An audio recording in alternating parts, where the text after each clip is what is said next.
éclate lors du conseil municipal de la commune de Mokolo. Le 27 mars dernier, le préfet du département du Mayo-Tanaga a été contraint à décourter la session alors que cette séance était censée déboucher sur des décisions importantes pour la gestion locale. En majorité, les conseillers ont appelé à la destitution du maire Voro Deguiné. Compte rendu d'Amadou Dairou, Dani Warenzodo et Hubert Michel Kameni. Atmosphère électrique à la salle des banquets de la mairie de Mokolo dans la région de l'extrême nord. Les conseillers debout exigent la destitution du maire Voro Deguiné, accusé de mauvaise gestion des affaires de la commune. Les conseillers se sont levés comme un seul homme pour dire non plus jamais à ce désordre dont nous avons tant décrié depuis plusieurs années. Nous avons eu 49 voix pour la destitution de l'exécutif et c'est ce qui a été fait.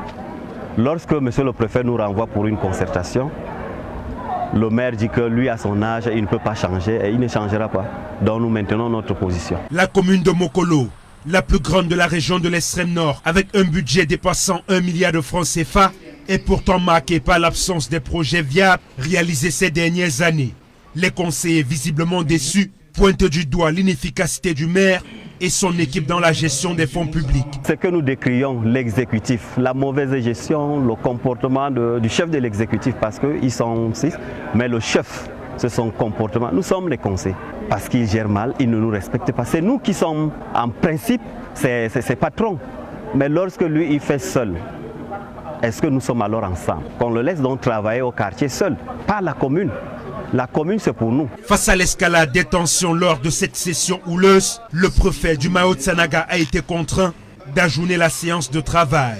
Une fois la séance levée, une nouvelle crise a éclaté lorsque le maire ordonne au receveur municipal de ne pas verser les frais de session aux conseillers. Cette décision a provoqué un affrontement direct où les conseillers excédés ont pris d'assaut la situation.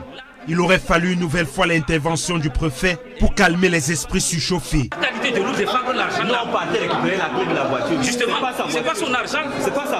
Désormais, les conseillers RDPC à la tête de cette commune vivent dans la crainte que l'opposition exploite cette fragilité pour prendre le contrôle. Sur les 7 communes que compte le département, 3 ont déjà été remportées par l'opposition lors des dernières élections municipales. Nous voulons améliorer le score du parti du RDPC dans l'arrondissement de Mokolo. Le maire de Mokolo, même dans son quartier, c'est l'opposition qui gagne. C'est parce qu'il a un sale comportement. Un coup dur pour la majorité actuelle, déjà affaiblie par des tensions internes.